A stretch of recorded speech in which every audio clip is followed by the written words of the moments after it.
Hi guys, Steve Crawford from Experience Wealth, a financial planning and mortgage broking business working with Aussies in their 20s, 30s and 40s, helping them make smarter, more confident decisions around their money. And one way that we do that is by helping them with their spending and savings.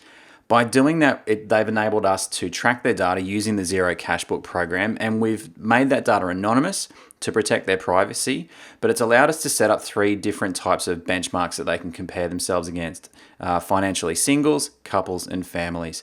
Our singles are in their early 30s, typically in white-collar roles in Melbourne and Sydney, although we do have Newcastle and other regional areas. Their primary objective is to make the most of the income that they earn.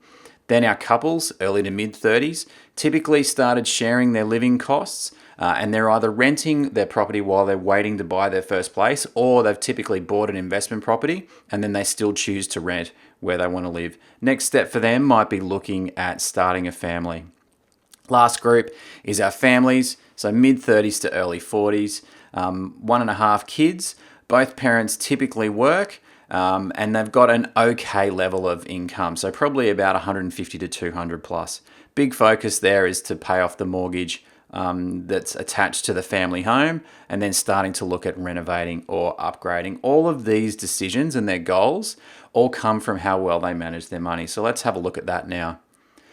So this big picture here shows what our clients in the last financial year, if we look on the right hand side, how much money they saved in grey, what they spent on their lifestyle in orange, and what it costs to live, which is the bars in blue.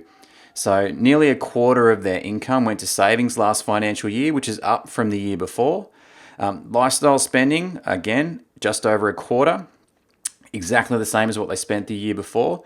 And their living costs were around about 50%. And so you can see the savings that they've got this year has largely been driven by the reduction in those living expenses. We think that the savings has come from the value of having a financial coach to help them with that. So we've done a comparison between what our average client saved over the last 3 years and then compared it against what the average Aussie saves. And you can see the source down here as to where we've pulled that average Aussie savings from. So a fairly significant gap. So let's do a quick comparison between the average Aussie over here, who we've grayed out, and let's say they earned $80,000 for the last 3 financial years each year. And then we'll compare them against our average client, and let's say also they earned $80,000 for the last 3 financial years. Average Aussies doing it themselves to manage their money. Our clients have got a personal financial coach that's been working with them. Each year for the last 3 years, the average Aussie savings has actually gone down, whereas our clients have gone up. The average Aussie would have saved $16,637 over this period, whereas our average client earning at the same amount of money would have saved $37,607, which is 20 grand more over the same period of time. So if you'd like to find out how we've helped our clients manage their money really well and increase their savings, and you think you might be interested, book your time online now by visiting our website, experiencewealth.com.au, and you can click a link into our calendar straight away, and one of our 3 fantastic coaches will give you a call. Thanks for watching the video, and talk to you soon.